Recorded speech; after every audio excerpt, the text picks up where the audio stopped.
Hi everyone.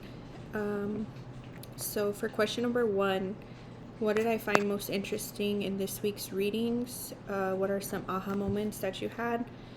So I have always had a strong point of view on my students as individuals and their families as well. I think it's important to understand each child's learning style and also understand their family and their family background in order to really create a curriculum that will best suit their needs, because not all students learn the same or need the same amount of attention or need to be taught in the same way.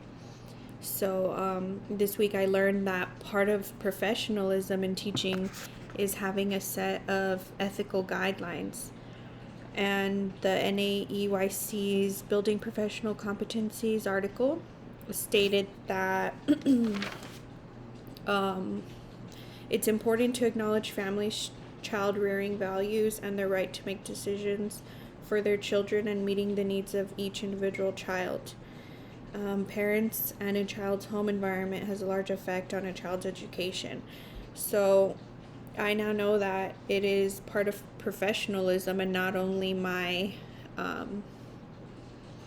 my philosophy, that it is important to understand the student as an individual and understand their families, that it's very important so you can get their parents to be a part of their learning abilities, to be able to talk with their parents and discuss ways to help their child succeed that will help you succeed more as a teacher.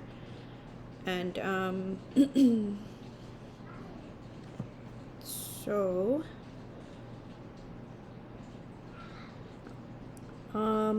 I also learned from Dr. George Morrison that family relationships are the key to children's learning, which is something that I've always told myself that I'm gonna build strong relationships with not only my students but with their families as well. And I think that will help them be very successful in my classroom. So for question number 2, review the Park University School for Education's dispositions. How do they relate to professionalism as discussed in the readings? So the ones from the article were: be knowledgeable, be self-aware, be vocal, be ethical, be educated, be passionate, be mentored, be accountable, and be equitable. And Park's dispositions, there's 6 of them, but I found relationships between being knowledgeable and Parks balances personal and academic needs and responsibilities. So have planning time built into the schedule and planning proactively to ensure time is managed responsibly. That's the relationship between those two. Another one is being vocal, and then that's the NAEYC's. And then for Park, it is displays an ongoing commitment to attending one's professional knowledge base. So if you're vocal by advocating for the importance of early childhood education and going beyond the expected in researching assignments or solution for potential problems.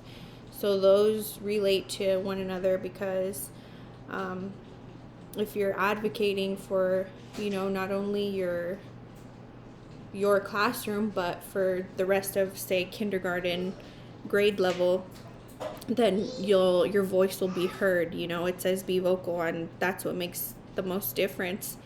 Is if you see problems, then you come up with solutions, and you discuss those out loud, and people will eventually hear you and make that change. Let's see, number 3, what is a philosophy? describe your initial ideas surrounding children. So, according to Brown University's undergraduate webpage of philosophy, is the systematic and critical study of fundamental questions, that arise both in everyday life and through the practice of their disciplines. So, for a teacher's philosophy, that may include their vision of how learning occurs, the goals they've set for their students, and their actions that they'll take to implement their ideas regarding learning. My initial ideas surrounding children focus on how different they are when it comes to learning styles. As I mentioned before, as a teacher, it's going to be my duty to connect with each student and identify the learning style that best describes them. Then it'll be up to me to create that environment and the curriculum that'll best suit all of their needs, so that all of my children can be successful. So I do understand that children are all different learners, but they can all be successful. And then when it comes to family, like I mentioned before, family backgrounds play an important role in my teaching approach.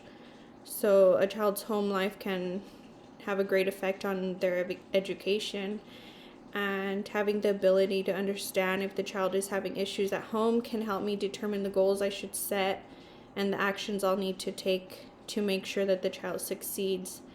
I learned that in my last class that just a child's environment alone can really affect their learning and their education, because they can develop chronic stress even in as early as in utero. So I think it's important to understand where the child is in need at home as well as in the classroom, so you can create an environment that'll best suit their learning needs. And number 4, what are any NAEYC standards for teachers? So the first standard is child development and learning in context, which is basically knowing a child's age and appropriate needs during their stage of development and understanding their learning experiences. So there's 7 stages of child development, which I learned, and you as a teacher, it's up to you to be able to understand their learning abilities when they're in that stage, and like within their age group, what they're capable of and how far they're able to push themselves, and how you can challenge them, so it's really important to be able to understand where they are developmentally in order for you to be a successful teacher.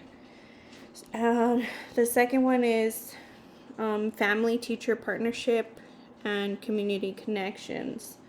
So that's, like I stated before, how collaborating with parents and encouraging them to further their child's learning at home will definitely help you as a teacher, but not only you, will help your students as well. The third one is child observation, documentation, and assessment. So this is basically learning to observe and assess and be able to use these tools to make sure that your students are learning. I learned different types of assessments, like informative, formal assessments, and I think it's important for you to learn how to utilize these assessments and be able to, give them to the children at the correct time, and then be able to use what you've observed in order to either correct or better your curriculum. The fourth one is developmentally, culturally, and linguistically appropriate teaching practices. So that's basically understanding individual children's backgrounds and being able to teach their individual differences. So that's basically like their where their culture, socioeconomic backgrounds, and just understanding, their needs at home and how they've been brought up. And you'll be able to either let them know that there's more that they can discover, and it's not something that their family background, say like they come from a very poor background, and they don't think that education is something that they can be successful in. Then it's your job to understand that and to be able to influence them differently. Number 5 is knowledge, application, and integration of academic content in early childhood curriculum. So that's basically learning the skills necessary to teach children the literacy skills and technology skills in order to master the content in the curriculum. So just being able to teach children how to read, their literacy skills, that's the most important thing for them to be successful in school. If they can't read, then they're not going to want to continue, And then nowadays in Gen Z, technology is something that's extremely important. So you should be able to implement technology into your classroom and teach children how to use technology, and even teach parents how they can be using technology at home too. The last one is professionalism as an early childhood educator. So that's just basically knowing how to be the best professional in your career by understanding the early childhood education ladder and knowing what's expected from your job title, and just being as professional as you can be. So that's all I have for this week's discussion. Thank you.